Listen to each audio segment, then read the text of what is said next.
Hello everyone, কেমন আছো সবাই? আশা করছি সবাই অনেক ভালো আছো। সকাল সকাল ঘুম থেকে উঠে পড়েছি, উঠেই দেখছি এনারা চলে এসছে। ওনাদের প্রচণ্ড খিদে পেয়ে গেছে, তাই দেখো এক একজন গাছের পাতা ছিঁড়ছে আর খাচ্ছে। এবার তোমরা সবাই কমেন্ট করবে যে কেন আমি ওদেরকে খেতে দিচ্ছি না, এভাবে দাঁড়িয়ে দাঁড়িয়ে দেখছি। তো এদেরকে 1-2 দিন খেতে দিলে ওরা বাড়ির ভেতরে চলে আসবে হামলা করার জন্য।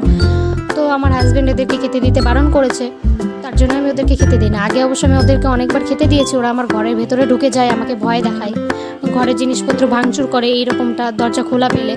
তো যাই হোক, ওরা এভাবে ওদের শয়তানিগুলো করছিলো। এই দেখো আরেকজনও চলে আসে। তারপরে চলো বাড়ির কাজগুলো সেরে নেওয়া যাক। তো আমি ঘরের বাইরে সব ধুয়ে নিয়েছি, পরিষ্কার করা হয়ে গেছে। তারপরে দেখো ওই যে বাইরেটাও আমি পরিষ্কার করে নিয়েছি। তারপর আমি স্নান সেরে চলে গেছিলাম পুজো করতে।